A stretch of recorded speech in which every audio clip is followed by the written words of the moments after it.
आज हम बात करने वाले हैं दो देशों, ईरान और इज़राइल की, जो आज एक दूसरे के सबसे बड़े दुश्मन बन चुके हैं।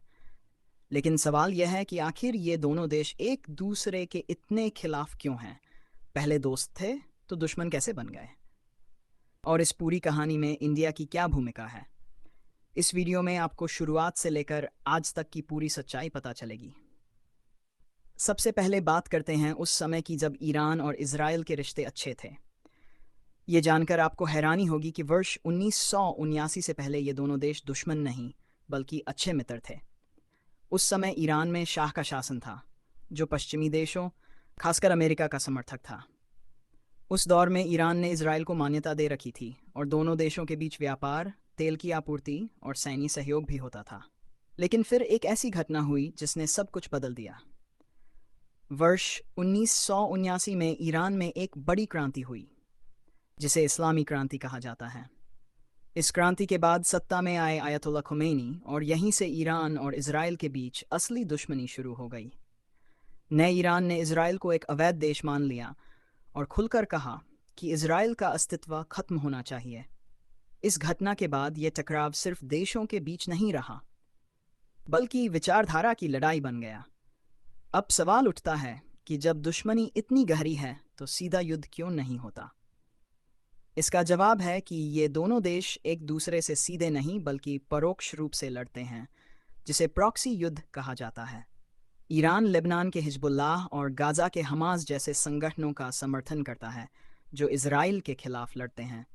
वहीं इजराइल ईरान के परमाणु ठिकानों पर साइबर हमले करता है, वैज्ञानिकों को निशाना बनाता है और सीरिया में ईरान के ठिकानों पर हवाई हमले करता है।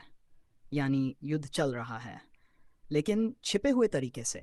लेकिन अब हालात पहले जैसे नहीं रहे, क्योंकि हाल के युद्ध में दोनों देशों ने एक दूसरे को भारी नुकसान पहुंचाया है।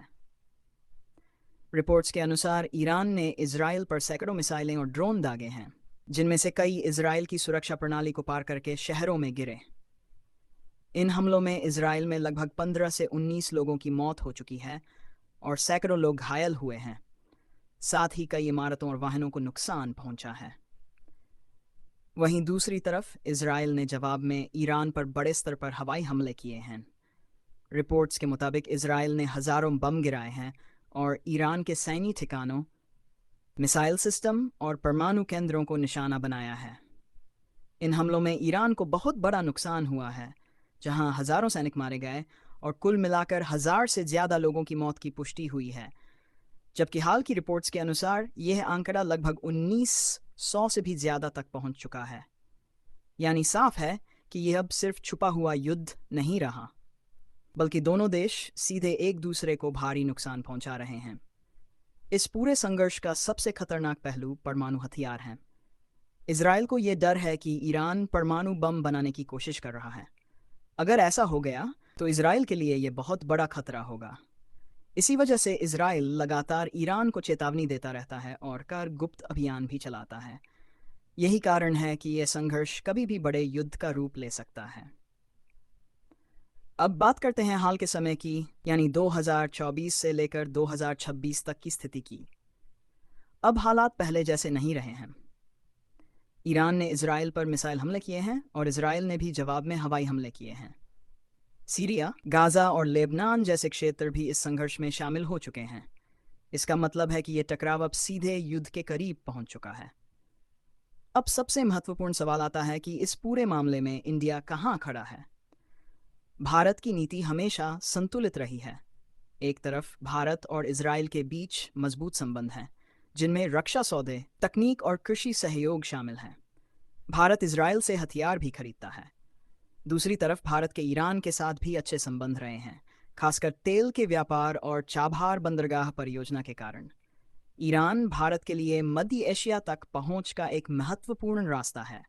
इसलिए भारत खुलकर किसी एक पक्ष का समर्थन नहीं करता, बल्कि दोनों देशों के साथ संतुलन बनाकर चलता है। अगर भविष्य में ये संघर्ष पूरी तरह से युद्ध में बदल जाता है, तो इसके परिणाम बहुत गंभीर हो सकते हैं। कच्चे तेल की कीमतें बहुत ज़्यादा बढ़ सकती हैं, जिससे पूरी दुनिया की अर्थव्यवस्था प्रभावित होगी। भारत में भी पेट्रोल और डीजल के दाम बढ़ सकते हैं। और सबसे बड़ा खतरा यह है कि अगर इसमें परमाणु हथियार शामिल हो गए, तो ये एक बड़े वैश्विक युद्ध का रूप ले सकता है। अंत में यही कहा जा सकता है कि ईरान और इजराइल की ये दुश्मनी सिर्फ दो देशों के बीच की लड़ाई नहीं है, बल्कि इसमें राजनीति, धर्म और शक्ति की होड़ शामिल है।